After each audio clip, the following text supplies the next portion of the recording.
What happens when the most heavily scrutinized franchise in the National Hockey League mathematically collapses,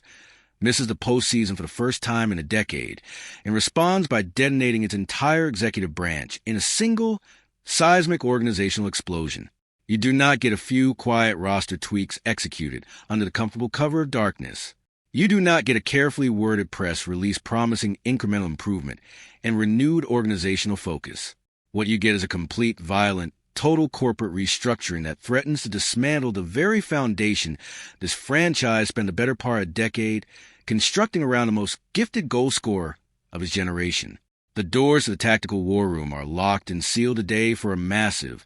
completely uncompromising forensic audit of the absolute chaos currently engulfing the Toronto Maple Leafs from the executive suite all the way down to the medical examination room. Grab your collective bargaining agreements. Pull up the medical charts and the rehabilitation timelines, and prepare your analytical minds for the most brutally honest dissection this channel has ever conducted. We are breaking down the firing of General Manager Brad Treliving, the catastrophic knee injury devastating the captain's immediate future, and the explosive intelligence drop from NHL insider Elliotte Friedman regarding the ultimate, consequential fate of Auston Matthews and the franchise built around him. Let us immediately and without hesitation establish the grim,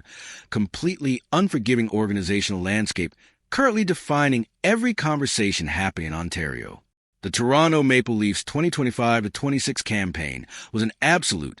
comprehensive failure of roster geometry, defensive architecture, and playoff-level execution that culminated in the franchise's most embarrassing regular season conclusion in a decade. The mathematical and competitive result of this multi-layered organizational disaster was the immediate, unceremonious termination of General Manager Brad Treliving, an executive firing that sent visible shockwaves to the locker room and left head coach Craig Berube's own professional future dangling by the thinnest possible organizational thread above a drop that grows deeper with every passing day of institutional uncertainty. The front office is currently a genuine vacuum of power, a leadership void operating in a state of barely contained institutional panic, while the rest of the league watches with barely disguised competitive excitement and opportunistic anticipation. But the single most terrifying, most strategically consequential variable embedded within this entire organizational equation is not the coaching uncertainty or the front office vacuum. It is the biological status and competitive timeline of Auston Matthews himself, the captain and offensive nucleus around whom this entire franchise architecture has been constructed and maintained at an annual cost that represents the largest single cap commitment in the entire sport. The cornerstone of the Toronto Maple Leafs is currently enduring a grueling, isolated, and deeply uncertain rehabilitation process following a grade 3 medial collateral ligament tear, combined with significant quad contusion, injuries sustained in the most violent and most culturally damaging single play of the entire season, that brutal knee-on-knee collision that eliminated him before the final chapter of the regular season had even been written. Before the injury forcibly removed him from the competitive equation, Matthews was already navigating what by his extraordinary historical standards represented a difficult and statistically disappointing campaign, registering 53 points across 77 games played. Numbers that for any other player in the league would represent a perfectly respectable professional contribution, but for a player carrying a $13 million annual cap commitment and the championship, expectations of an entire Canadian city represent a troubling and deeply scrutinized underperformance. Now, the newly headless front office finds itself staring across a conference table at a rehabilitating superstar with a surgically repaired knee, a massive 4-year contractual obligation, and a full no-movement clause that grants him more organizational power than any executive currently employed by the Toronto Maple Leafs. When institutional chaos of this magnitude descends upon a franchise of Toronto's commercial profile, the rumor mill does not merely accelerate. It detonates into a full-scale information explosion that overwhelms every credible intelligence source simultaneously. Insiders like Darren Dreger have been actively floating the San Jose Sharks and the Utah Mammoth as highly aggressive, financially positioned suitors prepared to execute a franchise-altering blockbuster acquisition the moment the organizational signal arrives from the MLSE boardroom. The speculation has been relentless, the hypothetical trade packages increasingly elaborate, and the fan base increasingly divided between those demanding immediate, decisive action and those urging the patience that a decision of this magnitude genuinely requires. But we must aggressively and deliberately pivot our primary analytical lens away from the noise and toward the signal, toward the intelligence framework presented by the single most consistently accurate, most organizationally connected, and most analytically sophisticated voice in the entire hockey media landscape, Elliotte Friedman. On a recent episode of his landmark podcast, Friedman delivered a tactical bombshell regarding the precise strategic methodology that Toronto's new management group is reportedly planning to deploy in navigating this extraordinarily delicate organizational standoff. According to Friedman's reporting, the Maple Leafs are emphatically not planning to execute a panic-driven, distressed asset sale of their captain during the coming summer trade window. The organizational anxiety,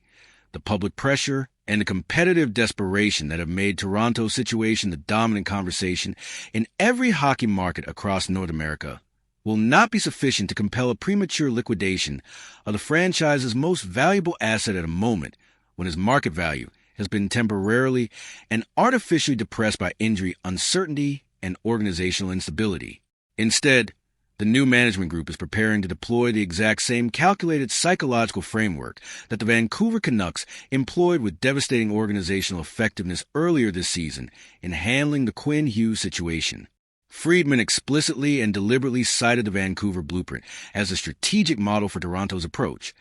a comparison loaded with both tactical insight and organizational warning. Vancouver initiated their season with their star defenseman on the roster, committed to evaluating the team's genuine competitive capacity under authentic game conditions rather than making a premature organizational judgment based on summer speculation and preseason projections. When the competitive evidence accumulated on the ice made the organizational trajectory unmistakably clear, and the roster proved genuinely incapable of correcting its structural deficiencies through normal in-season adjustments, Vancouver's front office responded with ruthless, decisive clarity, executing a blockbuster trade to the Minnesota Wild in December that immediately and explicitly signaled the beginning of a comprehensive organizational rebuild. Friedman's theory positions Toronto as preparing to deploy an identical waiting strategy, essentially looking Auston Matthews directly in the eyes at the commencement of next season and delivering the following organizational message with complete clarity. Return healthy from rehabilitation. Rejoin this roster at the opening of next year. Allow us to honestly evaluate whether this group can genuinely compete at a championship level with a reconstructed supporting cast and new organizational leadership. And if the competitive evidence tells us the trajectory is irreversibly broken, we will collectively and professionally adjust our organizational course at that point rather than this one. Now pause your tactical processing completely and look with absolute clarity at the sheer, almost incomprehensible corporate danger embedded within that specific strategic approach, because the risks are not theoretical or distant. They are immediate, mathematical, and potentially catastrophic. The Toronto Maple Leafs are proposing to play the highest stakes game of organizational chicken in the modern history of professional hockey with a player who holds the ultimate, legally unassailable trump card in every negotiation the situation generates. Auston Matthews possesses a full no-movement clause providing him with absolute contractual protection through the 2027-28 season, a legal instrument that grants him complete, dictatorial, and entirely unchallengeable control over his own geographic destination in any trade scenario the organization attempts to construct. The incoming front office cannot unilaterally force him to relocate his life and his career to Utah or San Jose or any other destination that serves the organization's financial and competitive interests, but conflicts with his personal and professional preferences. Matthews holds more genuine organizational power than any executive currently drawing a salary from MLSE, and that power does not diminish or expire based on the organization's level of competitive frustration. If the Maple Leafs stumble catastrophically out of the gate next October under the weight of a still fractured roster and new organizational leadership, and if the historically toxic Toronto media environment turns on Matthews personally during that difficult stretch, as it inevitably will, Matthews can legally and completely handcuff the organization's ability to respond decisively, dictating with absolute authority exactly which destinations he will and will not consider, severely and potentially irreparably depressing the competitive return value that Toronto can realistically extract from any transaction involving his services. This organizational reality transforms what might superficially appear to be a straightforward player management decision into something infinitely more complex and consequential. This is not merely a hockey decision involving defensive pairings and prospect valuations. This is a billion-dollar asset management crisis playing out under the brightest, most unforgiving media spotlight in the entire sport, where every miscalculation, every hesitation, and every poorly timed organizational move generates immediate, disproportionate reputational and competitive consequences. The Toronto Maple Leafs are betting the entire future trajectory of their franchise on a single, enormously complicated hope that a rehabilitating superstar recovering from significant knee surgery can return to his elite production levels quickly enough to meaningfully resurrect a fundamentally broken roster during the first 2 critical months of next season, providing the new organizational leadership with sufficient competitive evidence to justify maintaining the current core rather than triggering the full liquidation that a rebuild demands. The mathematical and competitive stakes of that specific organizational bet are almost impossible to overstate. If Matthews returns healthy and the reconstructed roster responds with the competitive urgency the situation demands, the new general manager will have earned the organizational credibility, and the players' trust required to execute the retool the fan base is desperately demanding. If the bet fails, if the roster cannot sustain competitive relevance through the opening months of next season with Matthews back in the lineup, the ensuing organizational reckoning and the subsequent trade of a superstar under contractual duress will almost certainly become the most heavily covered, most analytically dissected, and most historically significant transaction in the modern history of the National Hockey League. The organizational window to execute that trade on maximally favorable terms narrows with every week of competitive irrelevance,